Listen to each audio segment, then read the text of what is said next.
Next guest, who is getting a lot of attention, his name is Stephen Brill, and among his accomplishments, he started Court TV, and yes, he has officially apologized for bringing us Nancy Grace. Stephen Brill, your book is called... I have, actually. Yes, I know you have. That's why that's why you're on the show, because That's not a joke. You have repented. I understand. The book is called... I even offered to do community service. The book is called Tailspin, The People and the Forces Behind America's 50-Year Fall and Those Fighting to Reverse It. Stephen Brill, our guest.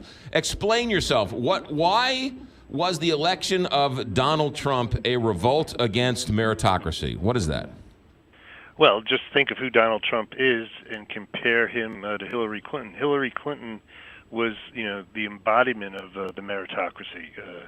Went to Yale Law School, always does her homework, always prepared, works hard, moves to the top. Her family, didn't have any money, but for better or worse, for good or evil, she and her husband have now made a lot of money. And Trump is never prepared. He's a shoot from the hip guy. He was born rich. His father bought his way into college for him, and he prides himself on not doing his homework, not doing things on the merits.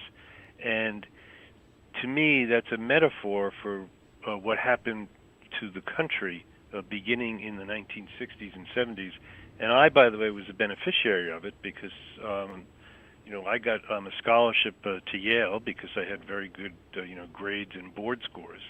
But as a result of the meritocracy, which was a great thing, all the large law firms and banks and other elite institutions became increasingly stocked with really smart people, not just people who played on the same hockey team at Princeton that one of their friends did.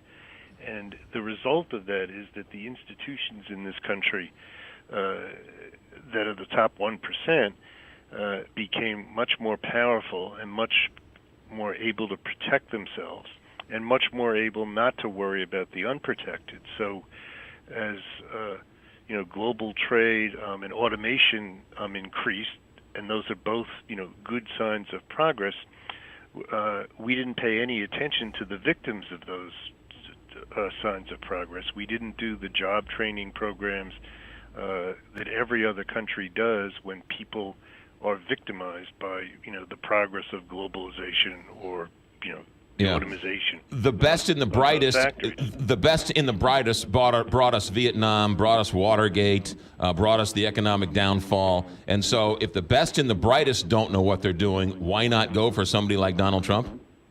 Well, that's right, except they actually knew what they were doing. I mean, when they created the financial instruments that crashed the economy, the derivatives, those were seen as acts of genius.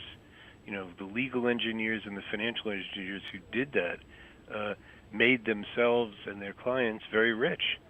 So they knew what they were doing. They just lost sight of the balance that you always have to have in any community and in any country between personal achievement and the common good. Yeah, we're short on time. You don't have guardrails in place. We're short on time, Stephen Brill. The book is called Tailspin. You talk about ways to fix this, but I also want to ask you quickly, because we have about a minute or here. You say the First Amendment the last 50 years has been hijacked. What do you mean by that? Well, through a series of legal decisions and litigation, begun ironically by Ralph Nader, the consumer advocate, corporations have been given the same rights to speak that people have. Now, that doesn't sound bad until you see that they use it, A, to contribute as much money as they want to political campaigns, and B, to contest the right of the government to prohibit them from deceptively advertising their products, deceptively labeling and marketing prescription drugs, because they say, well, we have a First Amendment right to say what we want to say about these drugs. That is not what the Founding Fathers had in mind when they passed the First Amendment. The book is called Tailspin, The People and the Forces Behind America's 50-Year Fall and Those Fighting to Reverse It. Stephen Brill, you have to come back when we have more time. Thanks for joining us. Hope so.